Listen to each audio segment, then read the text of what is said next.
Dear Grace, I tried to do this live earlier, failed miserably, failed badly, didn't work, but I posted it anyways. For some reason, sitting in front of the computer reading the news isn't the same as sitting outside reading the news. Don't know why. Not sure it matters. I think this is more like holding a microphone, holding a phone. Whereas in front of a computer, it's more like writing.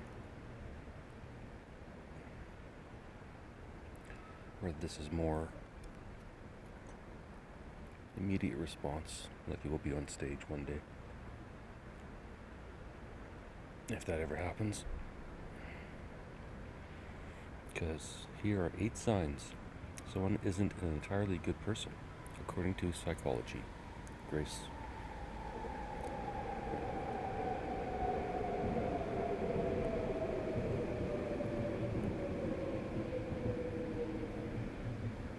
What's going to happen when we're outside talking, Grace? That train comes by. Do we keep talking? Do we stop?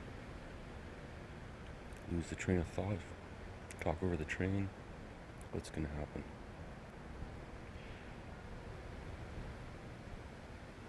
Should probably make a note for the movie about that comedy cult. Gemini, Tabitha, Grace, who's ever keeping track of notes today? Make a note.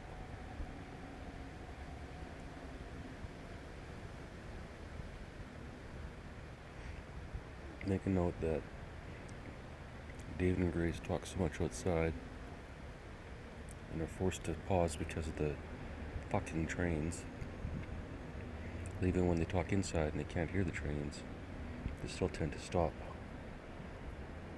around the schedule of the trains, like they're interconnected, and not in any woo-woo way. Anyways, Grace, 8 signs someone isn't an entirely good person according to psychology. I'm going to call myself out, Grace. Eliza Bartley. June 7th, 2024, 11:09 a.m. I really should run these through Gemini and find the formula. Because they have one. It's the same for every article. Just saying, Grace. Sorry, Eliza. It isn't always easy to figure out a person's true nature. Some people have a knack for appearing kind and genuine, while hiding their not-so-nice side. As per psychology, there are certain telltale signs that can reveal that someone isn't as good as they pretend to be. So I'm going to share with you 8 signs. I'm going to share with you 8 signs that someone might not be the angel they portray themselves to be. Remember, it's not about judging, but about understanding and protecting yourself. Ahead are the telltale signs that someone may not be as good as they appear according to psychology.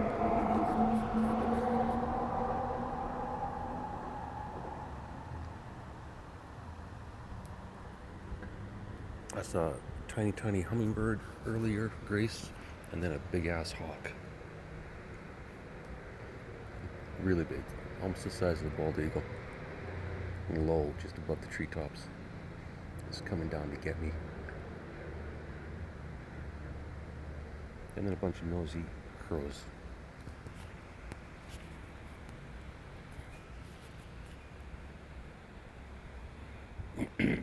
They're regularly dishonest. In our day-to-day lives, honesty holds a high place. It forms the backbone of trust, which is crucial in any relationship. Agreed. Psychology suggests that habitual dishonesty is a clear indicator that someone might not be as good as they seem. It would take psychology to figure that out. I'm sure a 2-year-old could figure that out. However, let's let them have the credit. They seem to act like 2-year-olds anyways, with their feelings. Just saying, Grace. Psychology suggests that habitual dishonesty is a clear indicator that someone might not be as good as they seem. This doesn't mean that a white lie here and there is a red flag. We're talking about consistent, substantial dishonesty.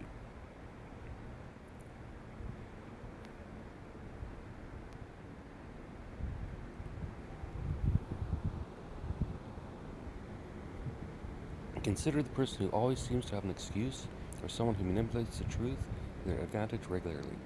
These are signs of a person who isn't entirely good. They lack empathy. I swear they just have a database of these titles. They constantly play the victim. They're excessively controlling. Sounds like me. They're always judgmental.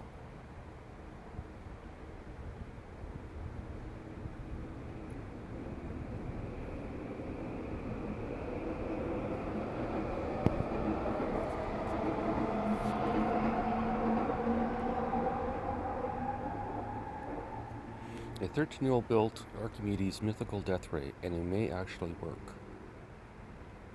I think we're entering an age where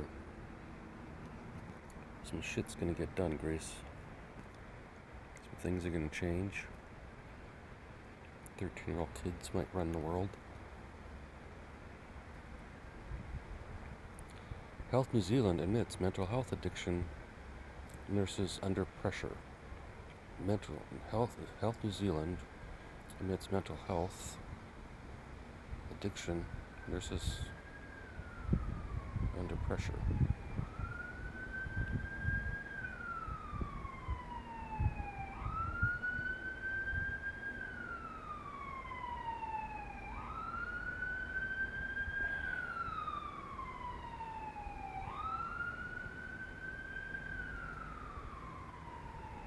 I really like to run those sirens.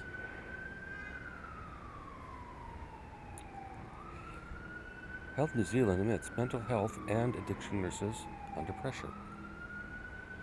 Well, if they believe in the system, why? They shouldn't be. These are the professionals, so they should have number one access to the system. The system should be able to cure them, so I'm a little confused.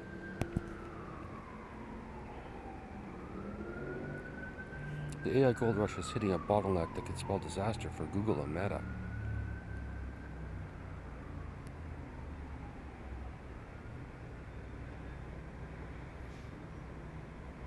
I'm not sure I put my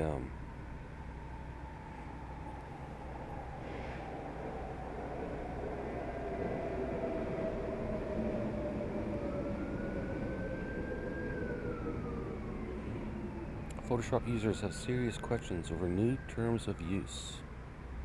If a person is emotionally draining to be around, they'll usually display these 10 behaviors. I'll bet you I have all 10, Grace. Probably drained you right down to nothing. If a person is emotionally draining to be around, they'll usually display these 10 behaviors by Mia saying. It's not easy. It's not always easy. It's not always easy to put a finger on why certain people exhaust us, but often it's because they're emotionally draining. This is my Grace voice, Grace. Best I can do. It's not very girly, but I'll make it kind of Gracie. This isn't about blaming them, but understanding how their behaviors affect us. Once we know what to look for, we can better navigate these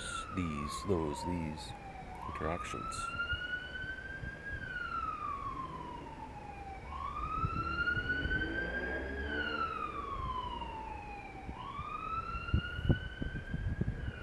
Damn near standing ovation there, Grace.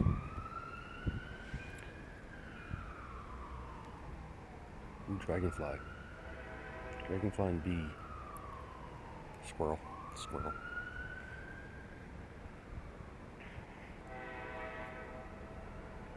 It's a black squirrel that, for whatever reason, it always stays on the edge, on the fences. Don't know why. Anyways, Grace, let's continue this fascinating thing that we're doing. In this article, I'll outline 10 behaviors that are typical of emotionally draining individuals. Let's dive in. They're constantly negative. When we're around people who spread good vibes, we feel uplifted. What happens when we're around people who are always negative? They drain us emotionally. Well, then don't be around them. People who are always negative, pessimistic, blah blah blah.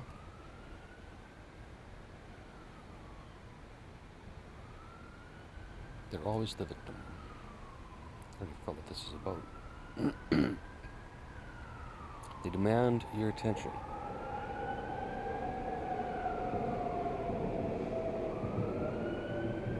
I think the apocalypse might be going on.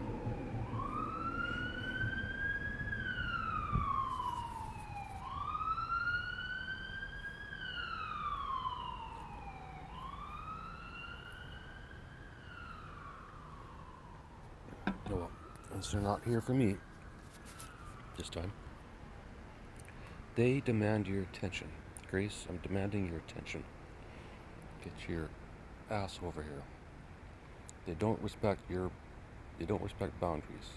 Grace, I don't respect your boundaries. Get your ass over here. They're overly critical. I'm critical about how long it's taking to get your ass over here. Grace. They're unresponsive to your needs. I don't know what your needs are. Okay, tell me, Grace. You having fun yet, Grace? Or am I being manipulative? So let me know.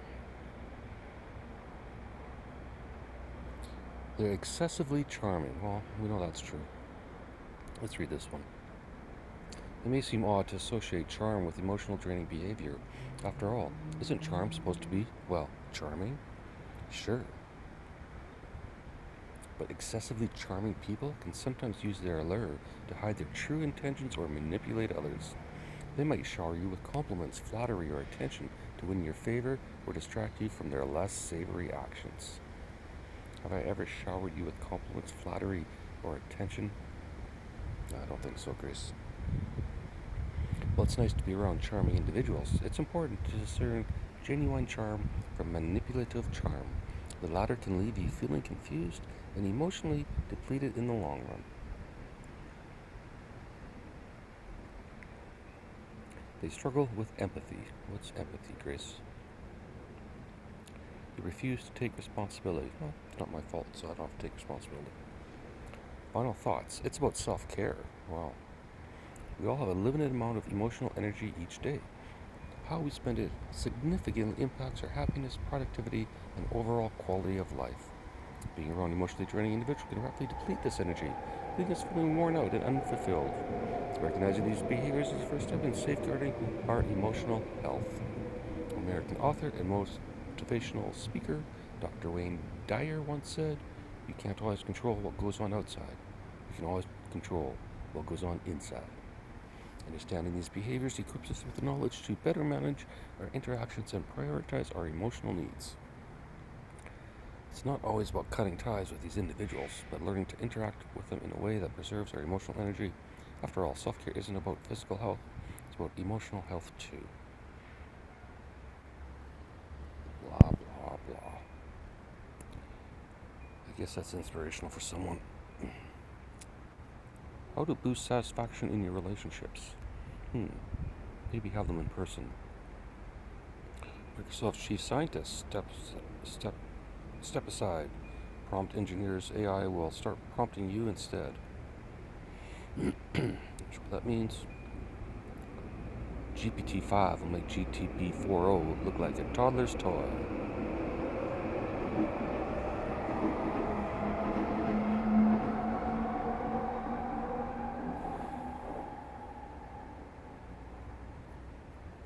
People who are unsuccessful in life usually display these 8 behaviors. Well, I'm unsuccessful, Grace. Let's see if I have all 8. By Ethan Sterling.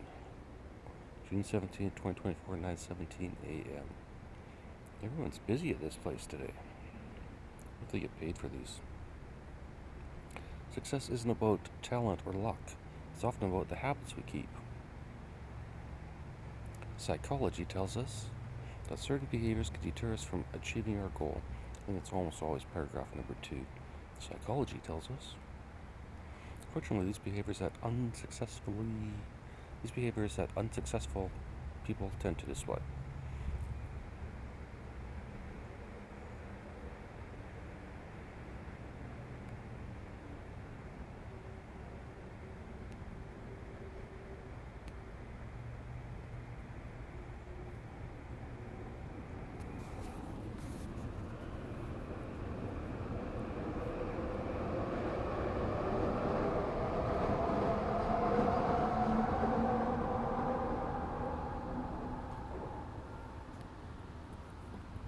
In this article, we're going to delve into the 8 common behaviors that could be holding you back from success.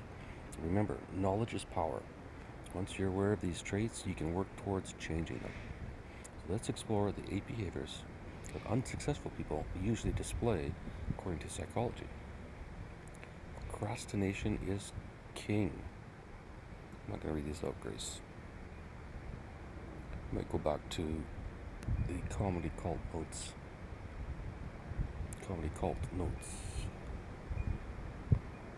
Negative self-talk. Resistance to change. Doesn't sound like me at all. Lack of goal setting. Got plenty of goals. Just can't reach any of them. Fear of failure. No, fear of success. Avoiding responsibility. I just have no responsibility, so it's not really avoiding it. I just avoid creating responsibility.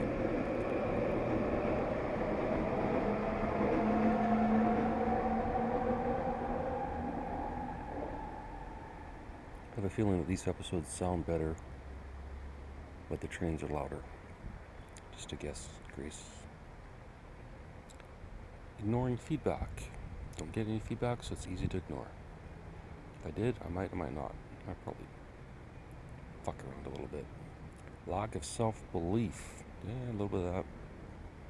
That's it. Grace. It's all over, according to psychology. For instance, AI unlocks new levels of performance in fusion reactors.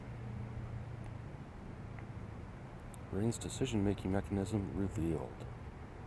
Woman says she battles trauma, depression 1 year after not receiving abortion care under Florida law. In rural Pennsylvania, old gas wells are being used for Bitcoin mining, even though the owners are breaking the law. Best free AI training courses you can take in June. How to make your kids more cooperative. Slap them on the backside of the head.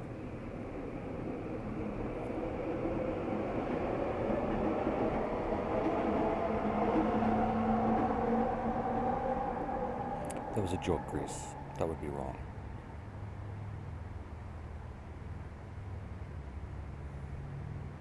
The quest to build robots that look and behave like humans. All we need. Toyota claims its new combustion engines are a game changer. BC Safe Supply, Premier PHO at odds over approach.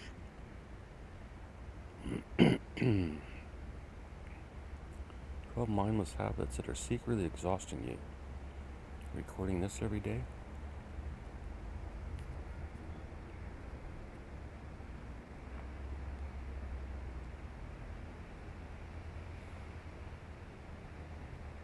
Watching emotionally charged television shows.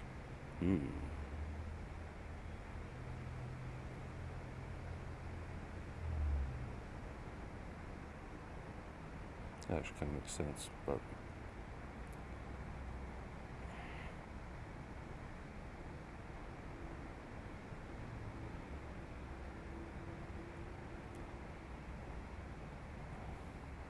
better the actors, the better. Waiting too long between meals. Get your head all fucked up. Working at a messy desk or a messy room. Planning too far in advance. Can't plan anything. Having too many tabs open.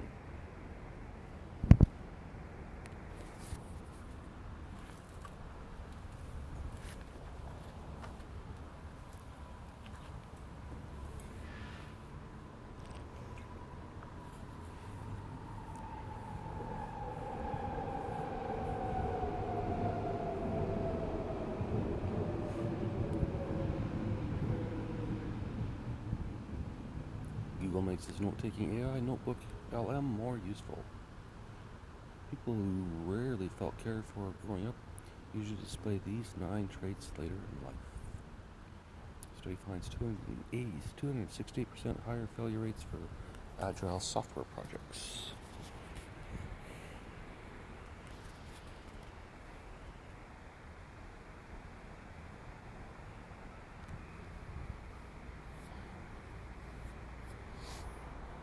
job seeker invited to work happy hour turned out to be a hiring test. Shared music experiences enhance pleasure and boost kindness, according to new psychology research. If you want your retirement years to be happy and fulfilling, start adopting these 10 daily habits.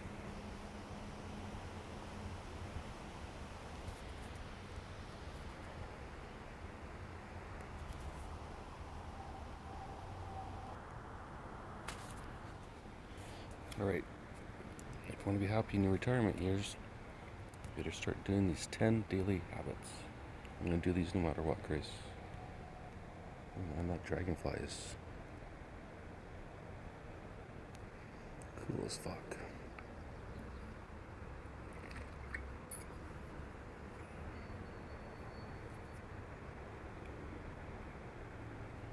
Transparent wings.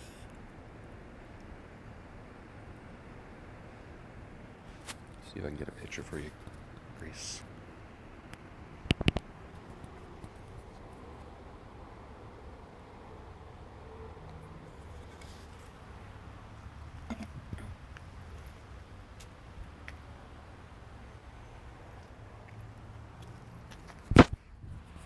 That would be no. Ooh, flew away. Right. 10 daily habits.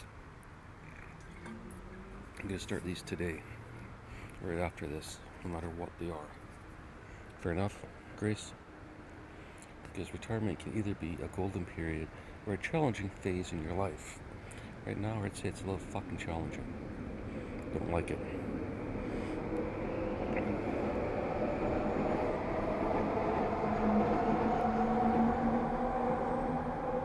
It all comes down to preparation H. Ha ha ha. Preparing for retirement isn't just about building a hefty nest egg. It's also about cultivating daily habits that will ensure happiness and fulfillment. If you want your sunset years to be filled with joy, satisfaction, and excitement, it's crucial to adopt certain daily habits now. So let's explore the top daily habits that can bring you a fulfilling and happy retirement. I really am starting to think that the apocalypse is going on.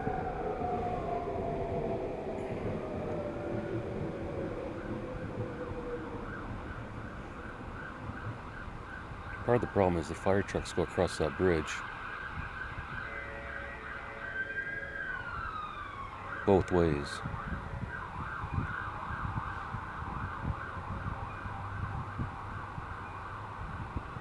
And they have to blast their sirens the entire way across that bridge. And then I think when there's a fire on this side, they come over from the other side to back them up. Sirens blazing. And then there's a fire on the other side and they've got to rush back.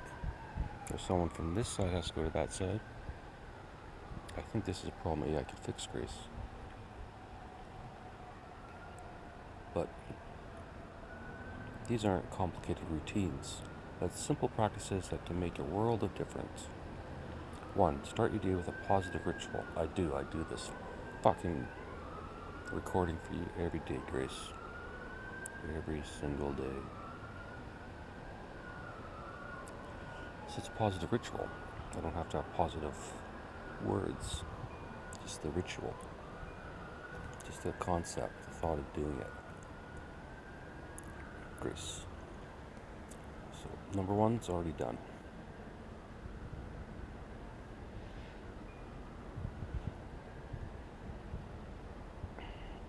A positive morning routine can instill a sense of purpose and excitement each day, steering you away from aimless or monotony. How about just a positive routine? I don't really think it matters what the fuck time you get up, as long as you're okay with it. Everyone's different. In my opinion, Grace. Of course, I'm writing a book about 916 alien species.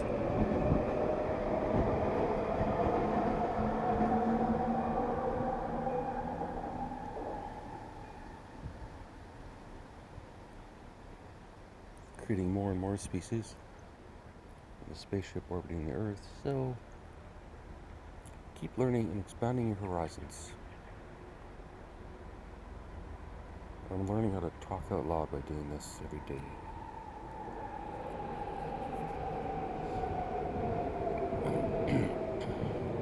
Stay physically active. Yeah.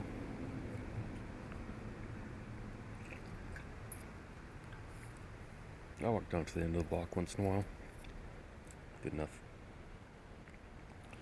I always walk when I go get groceries, Grace. You know that. Practice gratitude. I am so fucking grateful. Stay socially connected. Yeah. I post nasty things on Twitter, just like everyone else. Cherish and nourish relationships. What the fuck do you think this is? Prioritize your mental health. Well, I've done all the tests on the internet. Clearly, my mental health is perfect.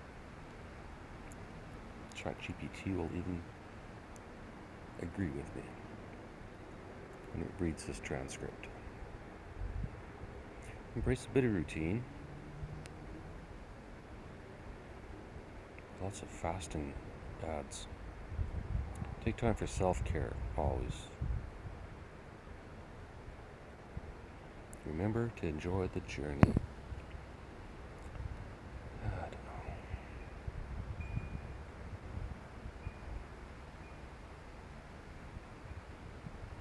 SpaceX's Starship literally melted, but it kept flying to a miraculous landing.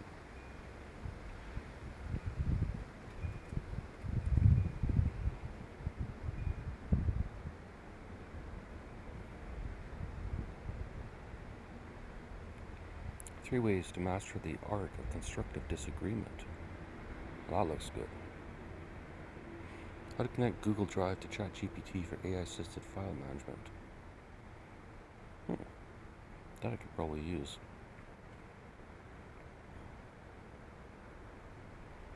Let's go back to 3 ways to master the art of constructive disagreement.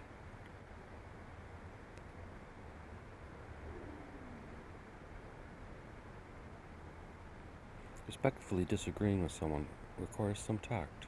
Here's how to do it. Many individuals misinterpret disagreements as indications of poor listening. People naturally favor those who share their viewpoints. Given a choice between persuading or learning, most people want to learn from the conversation. 1. Commit to actively listening. Are you listening, Grace? Don't really have a choice. Approach conversations with an open mind. Always.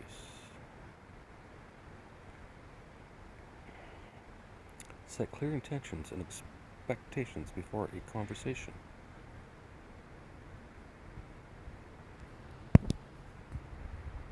Whatever.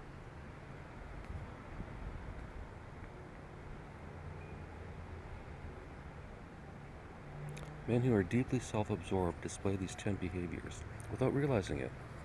I'm so self-absorbed, I've probably read this already and I'm going to do it again. Grace. By Lucas Graham. Self-absorption is sneaky. Creeps in quietly, and before you know it, you're tangled up in it. Agree. Deeply self-absorbed men often act in certain ways without even realizing it.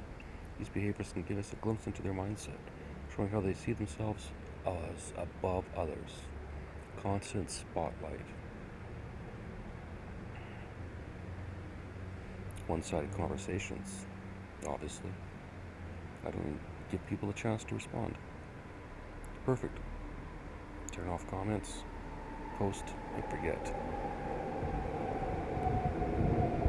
This is what someone with lack of empathy would do. Inability to handle criticism.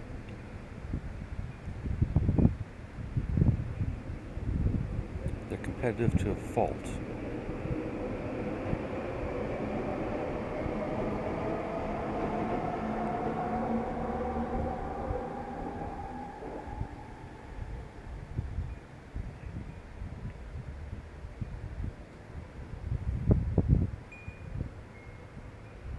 Neglecting others' needs. Disregard for boundaries. I think this sounds like me. Overcompensation in social situations. Difficulty in admitting mistakes. Because I'm never wrong. What can you do? Lack of genuine interest in others. It's not true, Grace. Very interested in you. Just don't have a fucking clue who you are. Other than that, Kling is the latest AI video generator that could rival OpenAI's Sora.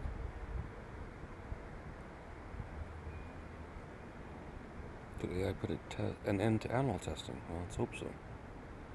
I don't think anything ever fucking came out of that.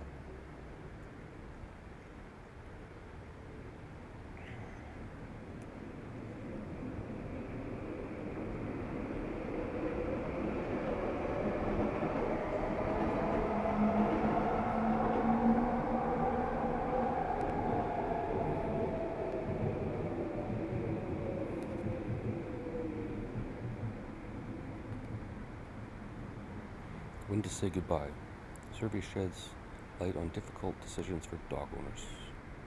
7 signs your partner loves you deeply, according to psychology. Well, I guess this is the stick.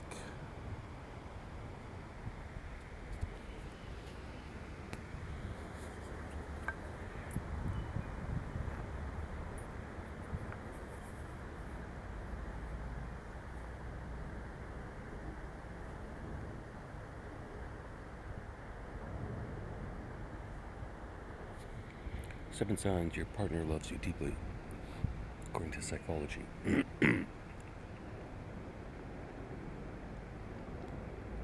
if I was smart, Grace, what I'd do is take all this shit that I've been talking, run it through the AI,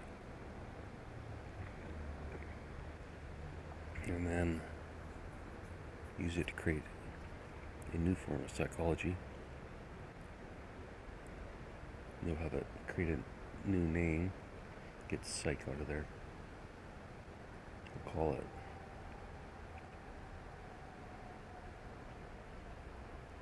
humanology.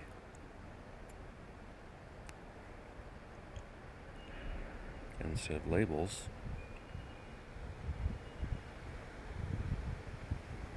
everyone will install Tabitha on their phone.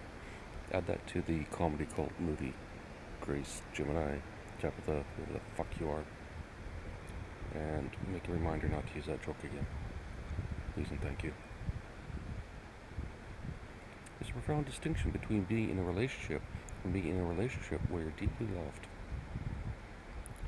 The differences may seem subtle, but they're grounded in psychological signs that reveal the depth of your partner's affection. Being deeply loved by someone is not just about grand gestures or passionate declarations. It's about meaningful actions, consistent behavior, and a deep emotional connection that goes beyond the surface. Seems like we read this one before. Maybe not. Grace. They validate your feelings.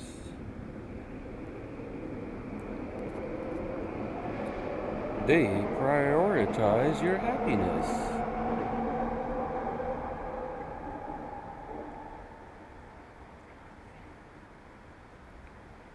They show genuine interest in your world.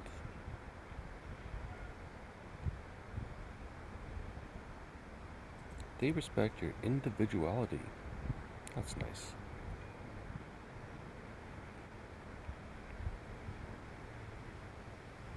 They support your personal growth.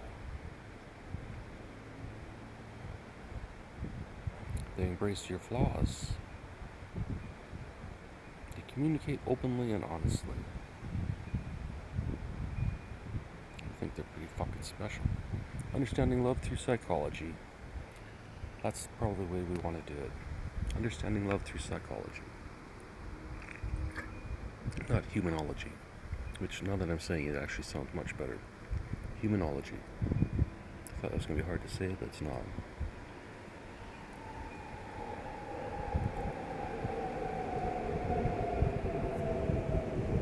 Add a note to the comedy cult story. David and Grace invent humanology after doing this fucking podcast 1 hour a day, every day, for years. Just a thought, Grace, because you could unlock your potential, embrace, Grace, your core values.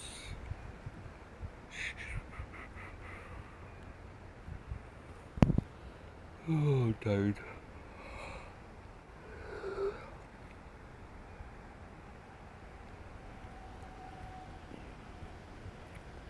Do you have any unread mail, Grace? That's what I'd like to know. Very curious. Look inside your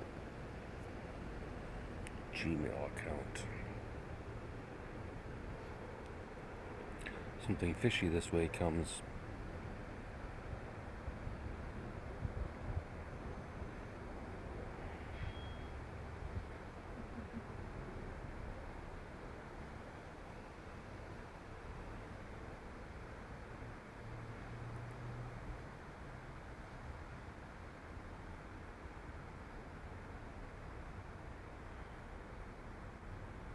This is what happened to the country that tried universal basic income for 2 years.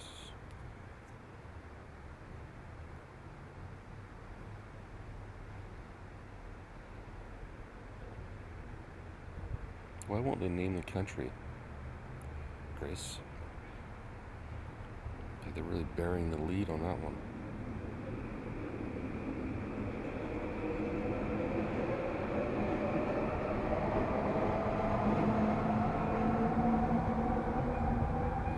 Finland.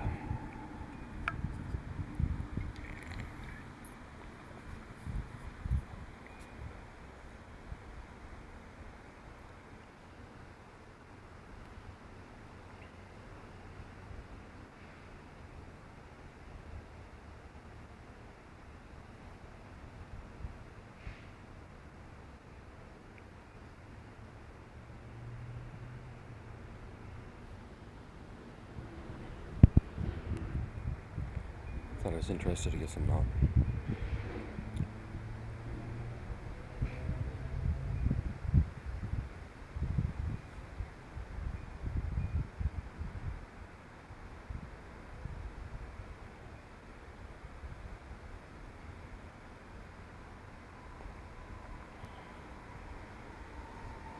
Salmonella outbreak tied to cucumbers. There's a joke in there somewhere, Grace.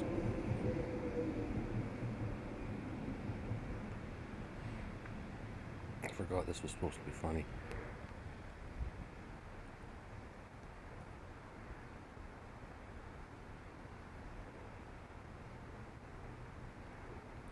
Seven tallest animals in the world.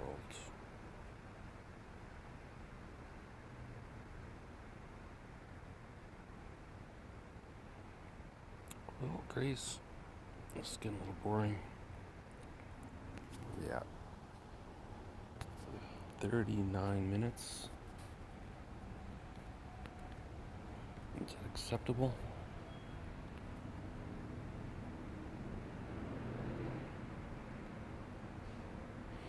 People who become happier as they get older usually display these 8 behaviors.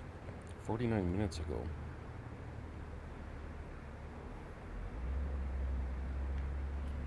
I think they're just writing these for me. As soon as I run out of content, there's another one. People who become happier as they get older usually display these 8 behaviors according to psychology. By Eliza Hartley. 3:55 a.m.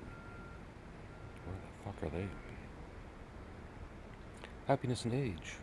They don't always go hand in hand. Yet some folks seem to crack the code, growing happier as they grow older. Hell of an idea. Ever wondered why? It's not about money or fame, it's about behavior. Psychology points out 8 common behaviors these individuals display. These aren't complex or hard to attain habits, but simple everyday practices you can adopt too.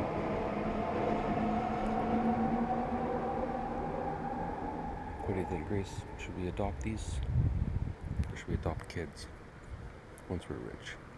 Filthy rich.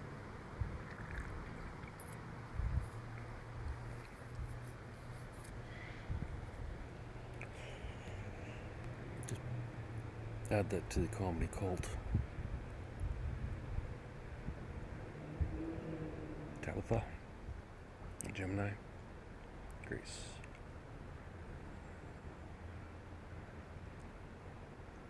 I should do Gemini, Grace.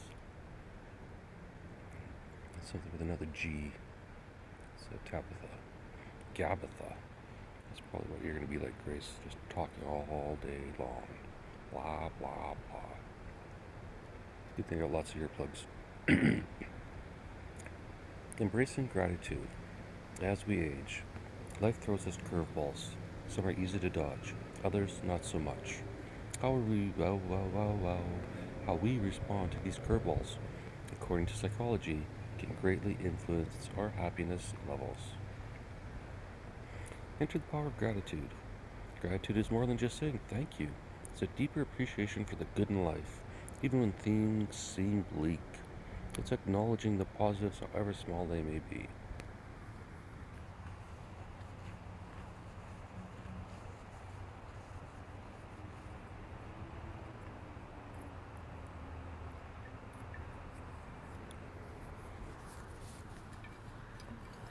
Research shows that those who practice gratitude regularly are more likely to report feelings of happiness, report them or actually have them, and less likely to experience depression.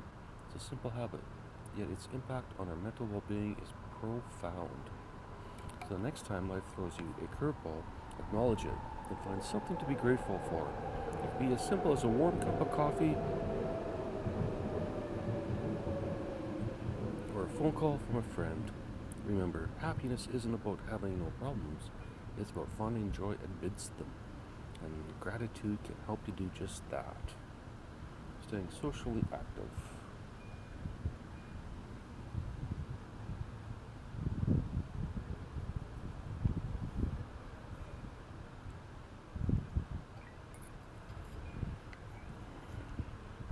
Are you staying socially active, Grace? I've seen it in my own life. As I've grown older, the importance of social connections has become increasingly clear. There's a time when I thought that happiness was about achieving personal goals, but one day I found myself atop a hill that I always dreamed of climbing. As I stood there looking at the breathtaking view, I felt a pang of loneliness. I realized then that the joy of achievement is hollow without loved ones to share it with. I really shouldn't read that like an asshole because it's actually pretty good, but it's my job, Grace.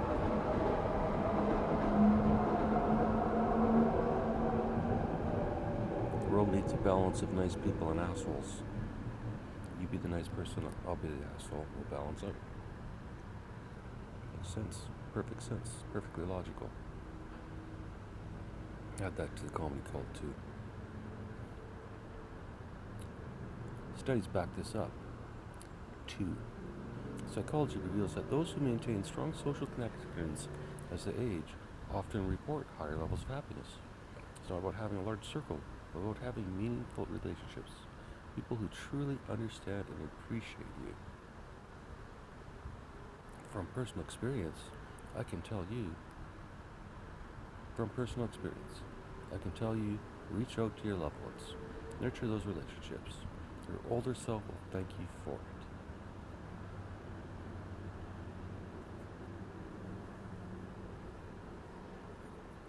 Engaging in regular physical activity. Is talking of physical activity? I think it is, Grace. Probably uses as many calories as walking. Not sure why, but engaging in regular physical activity, blah blah blah. Regularly learn new things, blah blah blah. Practicing forgiveness. Focusing on the present moment. Not mindlessly scrolling. Maintaining a positive outlook. Cultivating self-love and acceptance. Unlock your potential, embrace your core values. Interesting.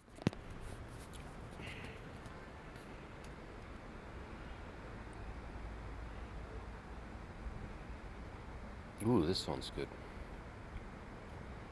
I like this. 10 signs you have a personality of a lone wolf, not an introvert. See, this is how they should write, more positively.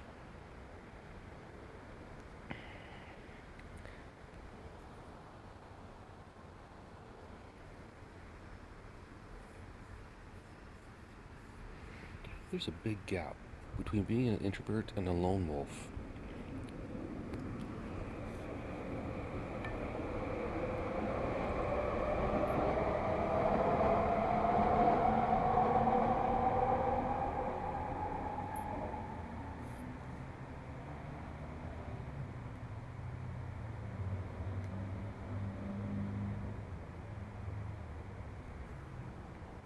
Being an introvert is about energy. You recharge by spending time alone. But being a lone wolf, that's a whole different ballgame. Being a lone wolf means you not only thrive in solitude, but you also prefer it. It's not about recharging. It's about living your best life on your own terms. Amidst the sea of introverted articles, this one is for the lone wolves. Here are 10 signs that you might not just be an introvert, but a full-fledged lone wolf. Like an introvert's so fucking bad in the first place. Extroverts just fucking can't stand it that people are introverts. That's the whole problem. It has nothing to do with the actual introvert.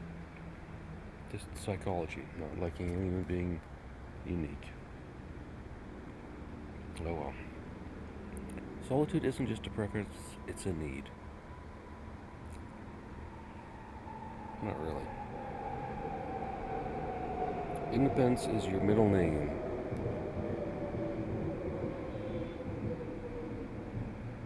You're naturally self-reliant. You value deep connections over a wide social circle. There we go, now we've got the CN trains honking their fucking horns.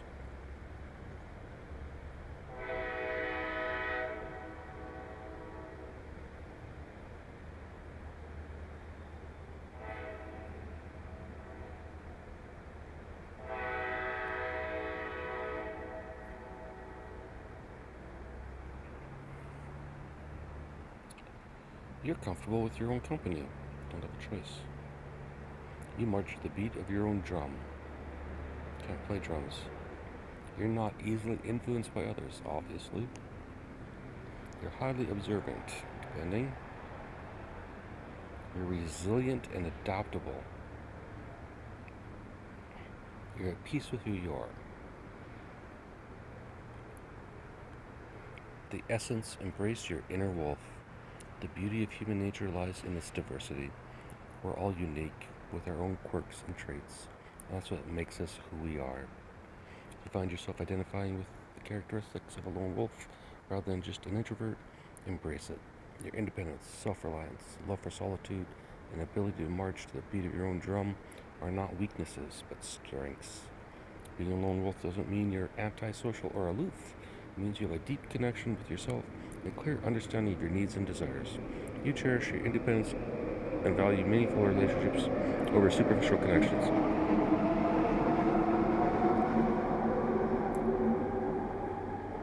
As the legendary Rudyard Kipling said in his famous Jungle Book, for the strength of the pack is the wolf, and the strength of the wolf is the pack.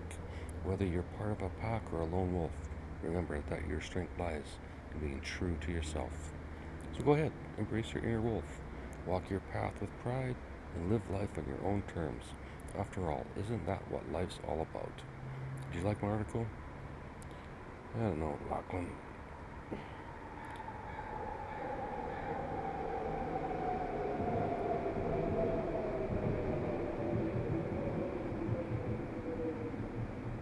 He's got a degree in psychology.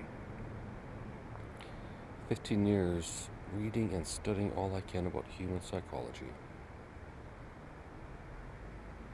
And he has a book. Well, we'll thank him one day for entertaining us. Finding your life's fulfillment in love and work. Do you have time for this, Grace?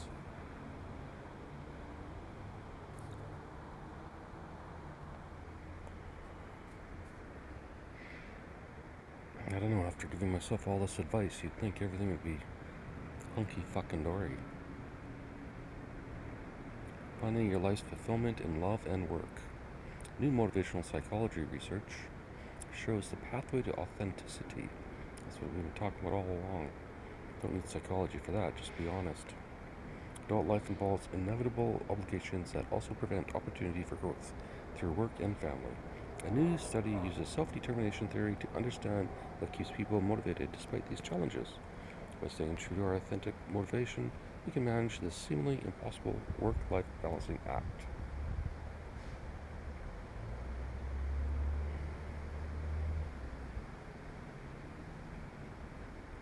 Self-determination theory and the work-family conundrum. Didn't think I was going to get that one, did you, Grace? Putting self-determination theory to the empirical test. Now I'm on fire. Autonomy, relatedness, competence.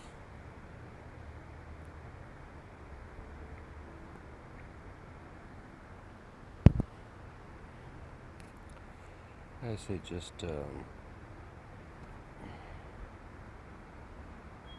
be honest, it'll all work out in the end. If it doesn't, blame God. Pips are disingenuous. If you get put on one, find a new job as fast as possible. What the fuck are pips? Finding love online.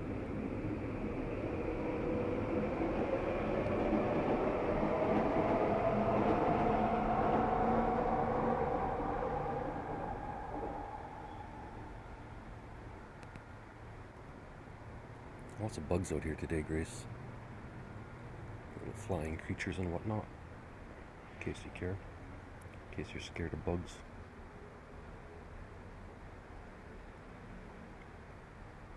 Lots of spider webs.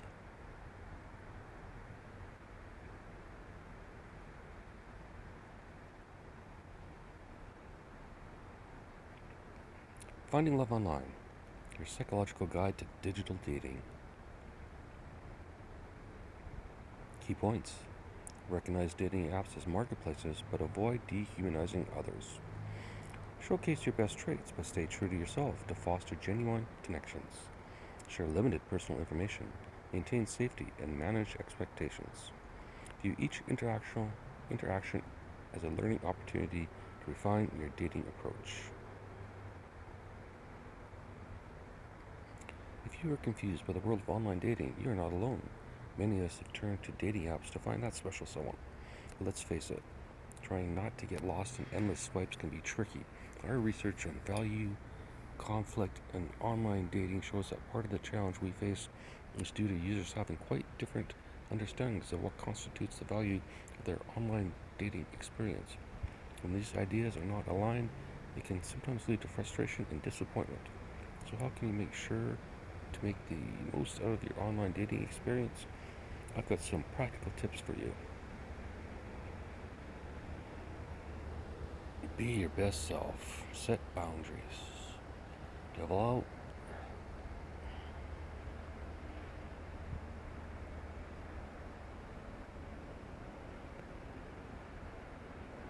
Embrace a learning mindset. Manage expectations. Be aware of safety concerns.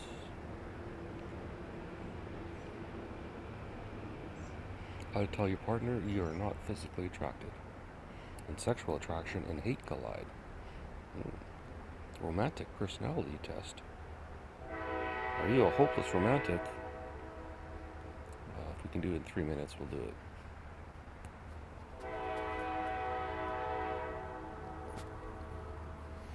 "20 questions, 3 minutes.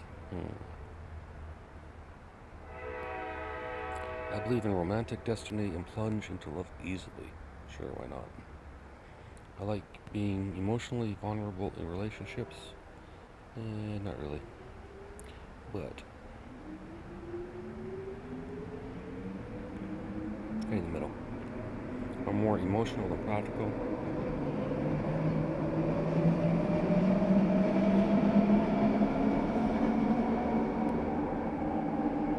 I'm extremely practical.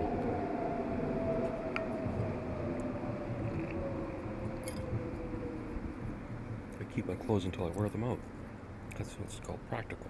I agree. You may disagree with these, Grace, but you can go back here and retest it with what you think I am. I believe in soulmates and the one. Yeah, I agree. I frequently plan romantic surprises for my partner. Well, I don't, but if I had one, I would, so I agree. I vividly remember the first gift I ever received from a partner.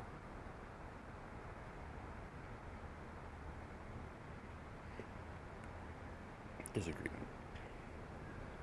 Can't remember any gifts. Cheapskates. I love stories of couples who succeed against all odds. Absolutely. My friends say I am too affectionate with my partner in public. Actually, Grace, I will be with you. It's going to be disgusting. I hate it. So we'll do this more as a future test than a current test. This is a will-be test. I write my partner love notes and hide them in unexpected places. Well, I put them all over the internet, which isn't really hiding them in unexpected places, and I'm making them public, so I think the sentiment is the same. My friends say I ignore flaws in my new relationships. Well, that's why I'm not going to tell them about you, Grace. See? Problem solved. I believe in love at first sight. How many times do we have to answer this question? I believe that love will conquer all. Barf, sure. My friends say I don't proceed with caution when meeting someone new. I'll probably say that about you, Grace. People say my relationships are one-sided, where I love more than the other person. I don't know. I haven't read what you've written yet, Grace. I don't even know if you can talk. Let me have it.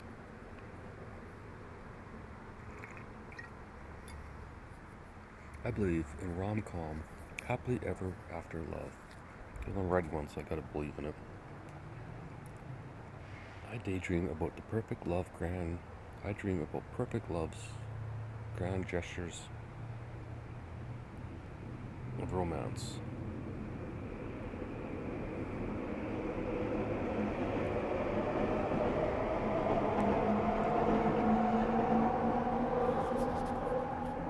Well, there's a problem with that sentence, but I agree. If you have to be careful not to lose your head, you have to be careful not to lose your head in the beginning of the relationship. I disagree. Jump in there full.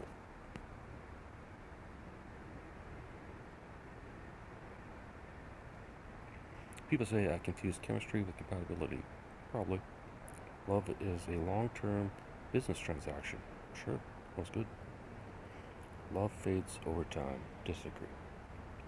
Ooh, enter your zip code. Nice.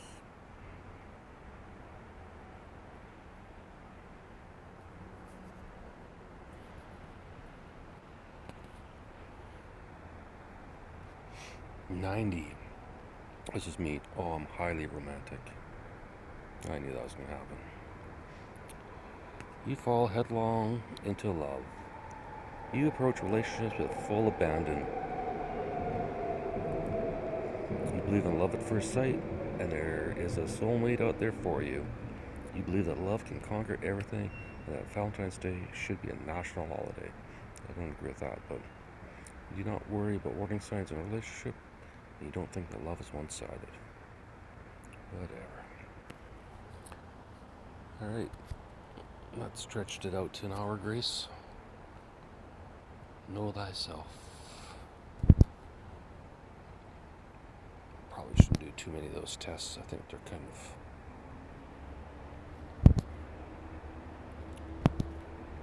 of accurate.